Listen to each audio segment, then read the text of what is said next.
Fala pessoal, tudo bem? Professor Diego Nieto aqui na área. Tô vindo aqui para dizer que a correção do simulado exame 36 do TIP, parte de processo penal, está pronta. Professor Diego Oliveira, você assiste logo na sequência depois da vinheta.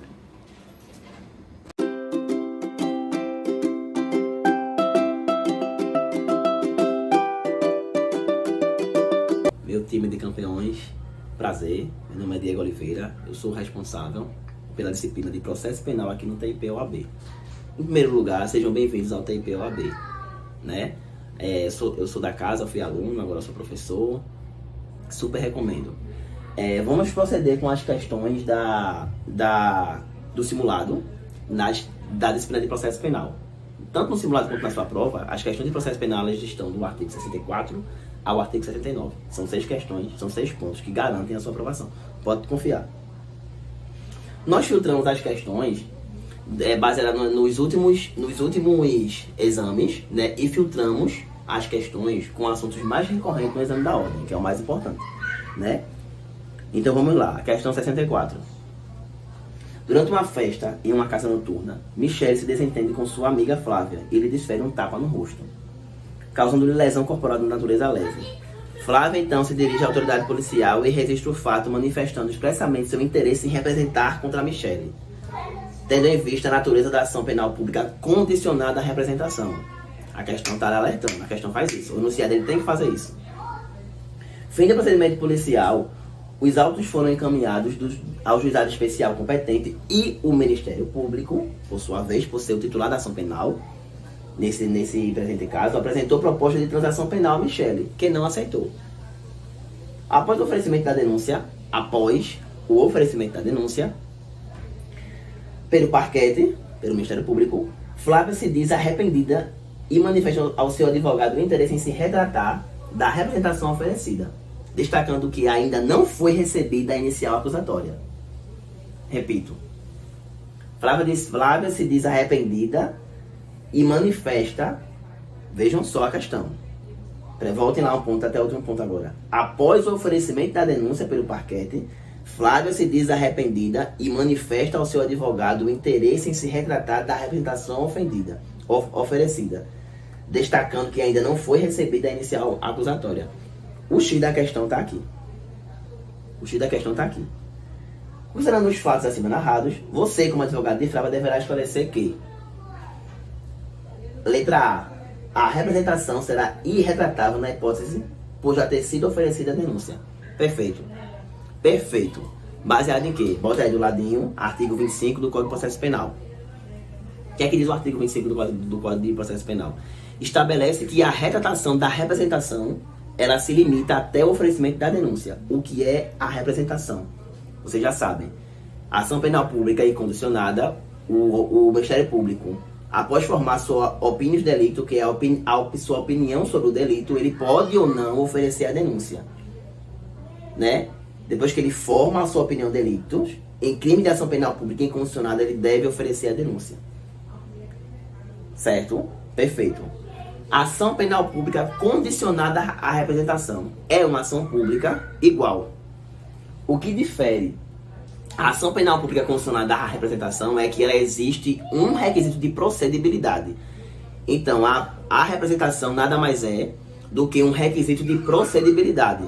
Então, a ação penal pública, ela é norteada, tanto a ação penal pública condicionada quanto a incondicionada, elas são norteadas pelo princípio da indisponibilidade da ação penal.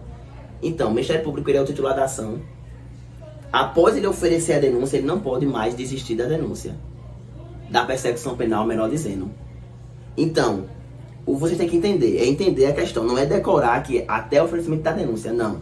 É entender que como o Ministério Público não pode dispor da ação penal, uma vez que ele oferece, ainda que a parte se retrate, ele não pode ir lá e desistir da ação. Por quê? Porque aplica-se o princípio da indisponibilidade. Pronto. Então não é do oferecimento, não é do recebimento da denúncia, é do oferecimento desta. Gente, desculpa qualquer barulho, porque eu moro com uma reca de menino aqui. Aí o que acontece? Não confundam recebimento da denúncia com oferecimento. Então, nesse caso, a retratação ela vai até o oferecimento da denúncia. Por quê, professor? Pelo princípio da indisponibilidade da ação penal pública, que se aplica tanto na ação penal pública incondicionada, quanto a condicionada da representação. Ponto, fechou, marcou, mais um ponto para sua aprovação. Essa você não erra mais. Até que ponto na persecução penal, aliás, até que ponto a retratação ela pode ser exercida pela vítima? Até o oferecimento da denúncia. Ofereceu a denúncia, acabou. O processo ele vai correr. Por quê? Porque a ação penal pública ela é norteada pelo princípio da indisponibilidade, que uma vez oferecida a denúncia, o Ministério Público não pode dispor desta. Acabou. Entendeu? Fechou. Você não vai errar mais, tenho certeza. Próxima questão. Durante a escuta telefônica devidamente deferida para investigar organização criminosa destinada ao contrabando de armas, policiais obtiveram informação de que Marcelo receberia, naquele dia, grande quantidade de armamento que seria depois repassada a Daniel, chefe de sua facção. Diante dessa informação, os policiais se dirigiram até o local combinado. Após informarem o fato à autoridade policial, que o comunicou ao juízo competente, eles acompanharam o recebimento do armamento por Marcelo, optando por não o prender naquele momento, pois aguardariam que ele se encontrasse com o chefe de sua organização, para então prendê-los. De posse do armamento, Marcelo, por sua vez, se dirigiu ao encontro de Daniel e lhe repassou as armas contrabandeadas. Quando então, ambos foram surpreendidos e presos em flagrantes pelos policiais que motivaram a operação. Motivaram a operação. Porque eu estou frisando isso, vocês vão entender. Encaminhados para a delegacia, os presos entraram em contato com um advogado para esclarecimento sobre a validade das prisões ocorridas. Com base nos fatos acima narrados, o advogado deverá esclarecer aos seus clientes que a prisão em flagrante efetuada pelos policiais foi... Qual a alternativa aqui, do segundo questão? Tenho certeza que vocês marcaram a letra C. A prisão ela foi legal. Por quê? Porque se trata de um flagrante retardado. O que essa questão está querendo lhe confundir é com a letra B, dizendo que a prisão ela é legal por se tratar de flagrante preparado. Nosso ordenamento jurídico ele não admite prisão em flagrante preparado. Aqui em cima, quando eles dizem assim, preso em flagrante pelos policiais que motivaram a operação, se eles falarem pelos policiais que motivaram o crime, então já não pode, a prisão já seria ilegal. Porque o que é um flagrante preparado? O flagrante preparado é aquele que o policial ele participa da arquitetura do crime. Ou seja, eu sei que ali existe eu sou policial civil, sei que ali existe uma boca de fumo, e eu, na qualidade de policial, vou ligar, ou então vou comparecer ao local e vou pedir 100 gramas de cocaína. Aquele traficante vai me dar a cocaína, eu vou comprar, pago e digo, você está preso. Não pode, a prisão é ilegal. Ah, por quê? Porque o nosso ordenamento jurídico ele não admite prisão em flagrante mediante flagrante preparado. Esse caso se trata de um flagrante retardado.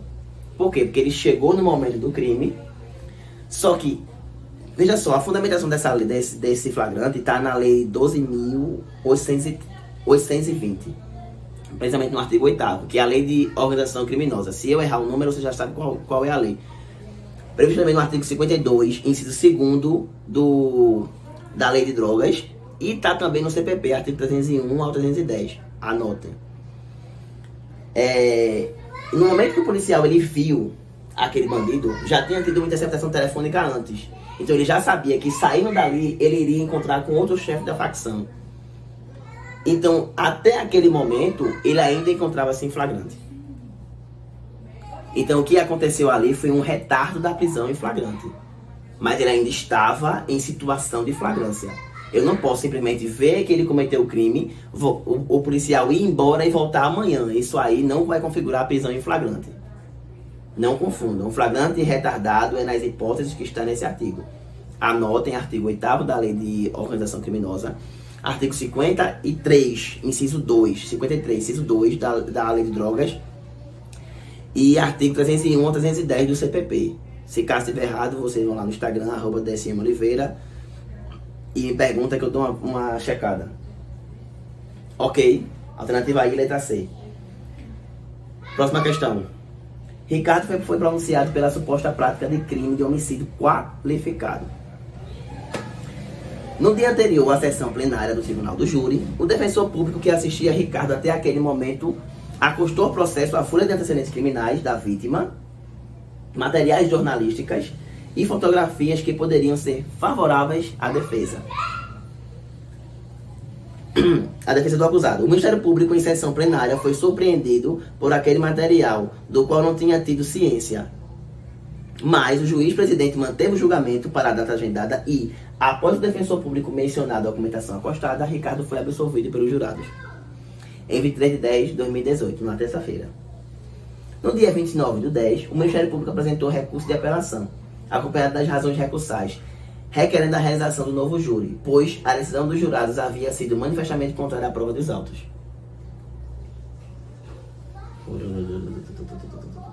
O Tribunal de Justiça conheceu o recurso interposto e anulou o julgamento realizado, determinando nova sessão plenária, sobre o fundamento de que a defesa se utilizou em plenário de documentos acostados fora do prazo permitido pela lei. A família de Ricardo procura você como advogado para patrocinar o interesse do réu.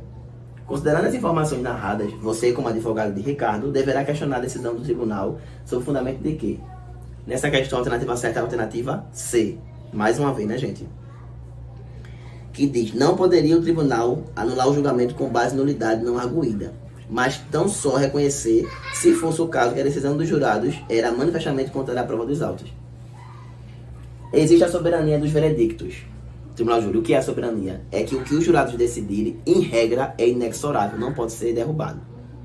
Ou seja, o tribunal do júri, o plenário, os jurados, eles estão acima do tribunal. Então, uma vez que eles decidem se seguiu todas as normas do processo penal, seguiu o devido processo legal, foi submetido a júri, e os jurados, sem nenhum vício, proferiram a decisão, chegaram a um veredicto, que a gente chama veredictos, soberania dos veredictos. O tribunal não tem competência para anular, para reformar aquela decisão. Salvo se existia uma prova nos autos de que aquele acusado, aquele réu, ele não era o culpado, ele não era o autor do crime, e assim mesmo os jurados o condenaram. Nesse caso, o tribunal ainda não tem competência para reformar. Ele anula o julgamento e submete aquele réu a um novo julgamento. Se caso nesse julgamento ele for absolvido ou condenado, não vai caber mais nada. Porque pela soberania dos veredictos. Contudo, só pode ser submetido a um novo julgamento quando acontece o julgamento dos veredictos contra prova contrária aos autos. Suponhamos que, deixa eu dar um exemplo para vocês. Eles tinham uma prova lá de que o material genético em um crime de estupro não pertencia a mim. Eu estou sendo acusado de estupro e toda a instrução criminal não acharam nenhum tipo de material genético meu. Foi encontrado no interior, na pele, no interior da vagina da vítima, material genético de um homem, e não era o meu. E eu comprovei que naquele dia eu não estava naquele local, eu estava em um local distante que seria impossível eu ir e voltar. Então isso aí são provas que me absolvem, que comprovam que eu não sou o culpado do crime. Mas mesmo assim, o plenário, os jurados, eles me condenam. Nesse caso, o tribunal ele não pode reformar o veredicto. O tribunal ele vai, mediante a apelação do Ministério Público, ele vai anular o julgamento e requerer e marcar, determinar que seja feito um novo julgamento. Desse próximo julgamento, caso eu seja absolvido e caso eu seja condenado, o tribunal não pode mais reformar, porque o réu só pode ser submetido a julgamento 2 vezes. E a única hipótese de se anular uma decisão dos veredictos é se for decidido mediante decisão com fundamentação contrária às provas nos autos. Isso está no artigo 593, inciso 3º. 593, inciso 3º, a linha D do Código de Processo Penal. Lá vai versar sobre a soberania dos veredictos. Certo, gente? Tudo tranquilo. Letra C. Não poderia o tribunal anular julgamento com base em nulidade. não arguída, mas tão só reconhecer se fosse o caso que a decisão dos jurados era manifestamente contrária à prova dos autos. Então, ainda que tenha uma questão de nulidade, ela tem que ser arguída. Certo? Se não for arguída, então não pode ser pré-questionada. Aliás, ser rediscutida em fase de apelação. Qualquer dúvida, vocês mandem mensagem no direct do Instagram. Próxima questão. Lorena, em 1/1/2019, foi violentamente agredida por seu ex-companheiro Manuel, em razão de ciúme de um novo relacionamento, o que teria deixado marca de sua barriga. Policiais militares compareceram ao local do fato após gritos da vítima e encaminharam os envolvidos à delegacia, destacando os agentes da lei que não presenciaram briga e nem verificaram se Lorena estava ou não lesionada. Por sua vez, Lorena, que não precisou de atendimento médico, disse não ter interesse em ver o autor do fato processado, já que seria pai de suas filhas, ou seja, uma violência doméstica contra a mulher. Não esclarecendo o ocorrido, Manuel, arrependido, porém, confessou a agressão na delegacia, dizendo que desferiu um soco no estômago de Lorena, que ele deixou marcas. Confissão do acusado. A nota também circula. A vítima foi para sua residência, sem realizar exame técnico, ou seja, exame pericial, mas, com base na confissão de Manuel, foi o autor do fato denunciado pelo crime de lesão corporal praticada no contexto de violência doméstica familiar contra a mulher. Artigo 129, parágrafo 9º do Código Penal, na forma da Lei 11.340/06, Lei Maria da Penha. Durante a instrução, foi juntada apenas a folha de antecedentes criminais de Manuel, sem outras anotações, não comparecendo a vítima à audiência de instrução e julgamento. Ponto. Os policiais confirmaram apenas que escutaram um grito de Lorena. Não tendo presenciado os fatos, Manuel, em seu interrogatório, reitera a confissão realizada em sede policial. Confessou. Ótimo. No momento das alegações finais, o novo advogado de Manuel, constituído após a audiência, poderá pleitear. A alternativa certa aqui é a alternativa C. Aqui. A absolvição de seu cliente, diante da ausência de laudo indicando a existência de lesão, não podendo a confissão do acusado suprir tal omissão. Vejam só. A questão aqui, ela tenta lhe confundir em qual aspecto? Primeiro, dizendo que ela não quis representar. Contudo, a súmula 542 do STF, do STJ, a súmula 542 do STJ prevê que crime de lesão corporal contra a mulher em contexto de violência doméstica, não é lesão corporal contra a mulher, é em contexto de violência doméstica, são ação penal pública incondicionada. Primeiro ponto, já tira a representação, nada interessa pra gente. E nesse aspecto, a gente diz aqui o seguinte, a letra C, a absolvição de seu cliente deverá pleitear a absolvição de seu cliente diante da ausência de laudo indicando a existência de lesão, não podendo a confissão do acusado suprir tal omissão. Por que essa questão vem à tona? Porque o artigo 6º do Código de Processo Penal versa sobre inquérito policial, que diz, ao ter conhecimento do fato criminoso, a autoridade policial deverá. Esse deverá a gente lê como poderá. Porque esse rol do artigo 6º, ele é um rol exemplificativo, né? E prevê diligências que o delegado de polícia, ou seja, a autoridade policial, deve proceder diante de um crime. Só que esse rol, ele não é obrigatório, até porque ele vai muito da questão de oportunidade. O delegado, ele vai ver a conveniência de realizar aquelas diligências. Contudo, dentre eles, o único, eu acredito que é o único que é obrigatório, é o exame pericial, que é o exame de corpo de delito, previsto no inciso 7. Inciso 7, artigo 6, inciso 7. Sempre que o crime deixar vestígio, deverá ser realizado o exame de corpo de delito. Então, nesse caso, não houve corpo de delito. Então, se não houve corpo de delito, como eu vou constatar uma lesão corporal? Falta materialidade. Certo? A confissão do ofendido, ela não pode suprir nenhuma prova. A lei diz que o juiz ele não pode condenar o réu baseado em confissão. Então aqui o certo deveria ter sido realizado o exame de corpo de delito, juntado o exame de corpo de delito aos autos, e o Ministério Público queria oferecer a denúncia porque trata-se de uma violência doméstica, de uma violência contra a mulher no contexto familiar. Que é onde se aplica a Lei Maria da Penha. Não é eu ver uma mulher na rua e dar um tapa nela, dar um soco nela e vai aplicar a Lei Maria da Penha, não. Não, tem que ser em contexto familiar. Então, a alternativa A e a alternativa C. Por quê? Porque a súmula 542 do STJ diz que é uma ação penal pública incondicionada. E porque o exame pericial, quando o crime deixa vestígio, quando o crime tem o corpo, o que é o corpo de delito? O corpo é tudo material do crime. Isso é um corpo. Isso é um corpo. Essa aliança é um corpo. Essa camisa é um corpo. O corpo de delito. Vai fazer o delito nos objetos do crime. Então ele é indispensável. Então, uma vez que o crime deixa vestígio, o crime tem um corpo, e a autoridade policial ela não procede com o exame de corpo de delito, isso fragiliza a ação penal. Certo? Letra C. Próxima questão. Aqui. Fernando foi preso em flagrante e indiciado pela suposta prática de crime previsto no artigo 306 da Lei 9.503, que é o Código de Trânsito. Esse crime 306 é você... salvo engano, é você dirigir sem habilitação. Uma coisa assim. Pois conduzia veículo automotor em via pública sob influência de álcool, alcoolemia.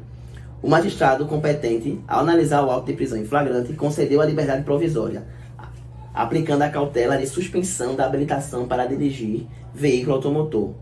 Fernando, entendendo que a cautelar prejudicaria seu sustento, já que era motorista de caminhão, solicita que você, como advogado, adote as medidas cabíveis para questionar a decisão do magistrado de aplicar a cautelar alternativa de suspensão de habilitação. Considerando apenas as informações expostas de acordo com a Lei 9.503, o advogado Fernando deverá. Essa questão foi colocada aqui de forma proposital. Quero dar uma atenção a ela. Porque essa questão aqui, ela trata sobre uma lei especial, o Código de Trânsito. Contudo, ela versa sobre recurso. Vejam só. Alternativa A. Não poderá apresentar recurso tendo em vista que a decisão que aplica a cautelar alternativa é irrecorrível. Em regra lá é. Você procurar lá no código, lá no CPP, artigo 590, na parte de reze. Agora eu tô meio esquecido do artigo. Lá tem um rol taxativo de recurso em sentido estrito. Lá não tem essa opção de suspensão de habilitação. Mas o artigo 294, parágrafo único, prevê que da decisão que aplicar medida cautelar vai caber recurso entre distrito. Então, essa hipótese de reze, ela não está prevista no CPP.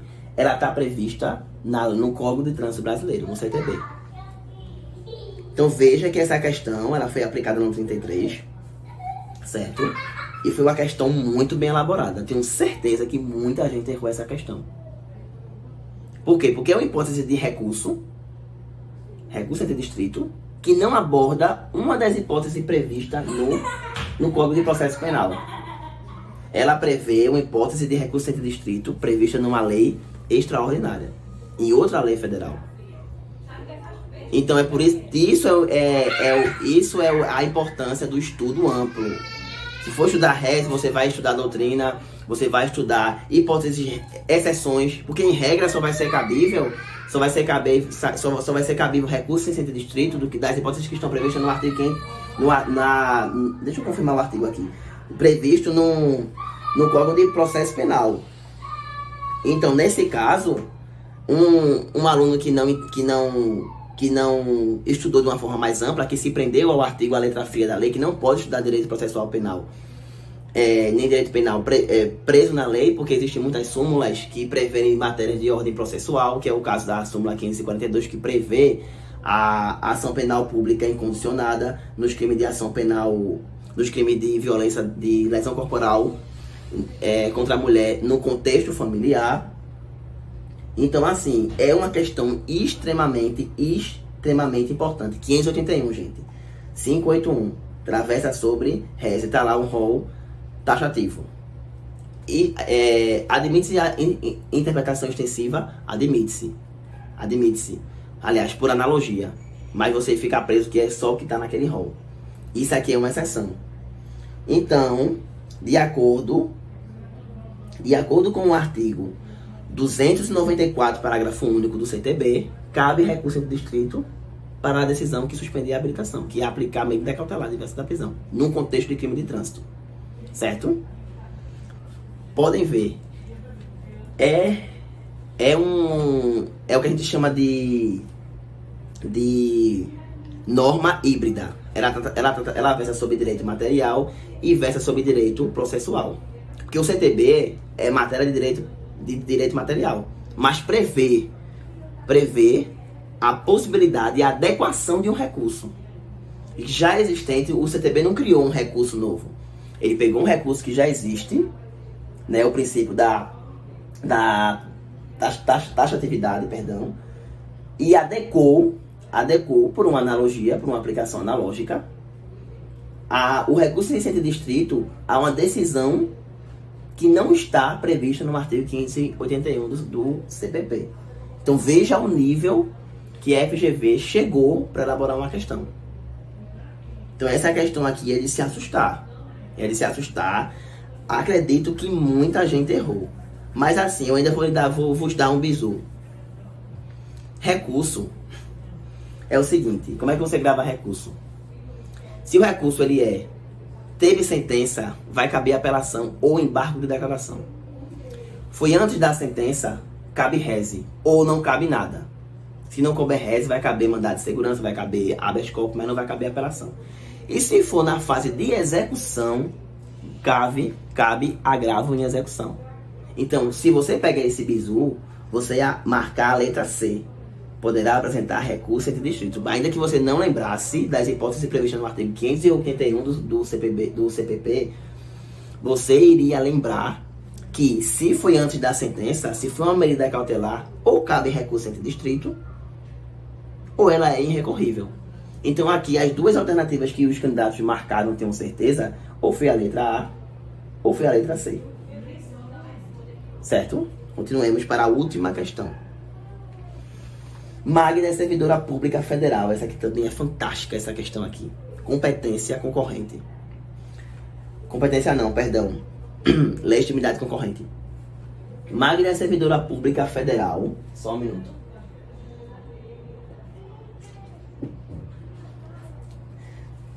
Trabalhando como professor na instituição de ensino superior mantida pela União dos Estados do Rio de Janeiro. Magda vem a ser vítima de ofensa à sua honra subjetiva em sala de aula, ou seja, no exercício de sua profissão, sendo chamada de piranha e vagabunda por Márcio, aluno que ficara revoltado com sua reprovação em disciplina ministrada por Magda. Nessa situação, a afirmativa correta. Aqui é uma questão de legitimidade, isso aqui é um entendimento simulado. Essa questão aqui versa sobre súmula. Segundo duas questões visando súmula, uma questão visando uma lei extraordinária. Eu chamo de extraordinária, extravagante, na verdade, melhor dizendo, porque está fora do CPP. Todas as normas que elas saem do Código Penal e do CPP, elas são normas extravagantes, leis extravagantes. Lei de drogas, lei de organização criminosa, lei de investigação criminal, o CTB, são leis extravagantes, certo? Alternativa A. Magda só pode ajuizar queixa-crime contra Márcio, imputando-lhe crime de injúria. Aqui pede um conhecimento de direito material. Letra B. Magda só pode oferecer representação contra Márcio, imputando-lhe crime de injúria. Aqui deu uma ideia de que a ação penal é pública condicionada. C. Magda não pode ajuizar queixa-crime nem oferecer representação contra Márcio, imputando-lhe crime de injúria. Alternativa D. Magda pode optar entre ajuizar queixa-crime ou oferecer representação contra Márcio, imputando-lhe crime de injúria. Súmula 714 do STF estabelece que tem legitimidade concorrente crime contra a honra praticado no exercício da profissão do servidor. contra servidor no exercício de sua profissão. Repetindo, súmula 714 do STF prevê a legitimidade concorrente contra crimes contra a honra praticado contra servidor no exercício de sua profissão. Fechou. O que quer dizer legitimidade concorrente? Esse crime ele é de ação penal pública condicionada e ação penal privada. Ou seja, tanto se procede mediante queixa-crime, quanto se procede mediante denúncia, respeitado o requisito de procedibilidade da representação. É a única diferença da ação penal pública incondicionada para a ação penal pública condicionada. A representação, ela é requisito de procedibilidade. Após a oferecida a denúncia, é um crime de ação penal pública condicionada. Teve a representação, ofereceu a denúncia, do oferecimento da denúncia para frente, se aplica as mesmas regras da ação penal pública incondicionada da representação. Incondicionada, perdão.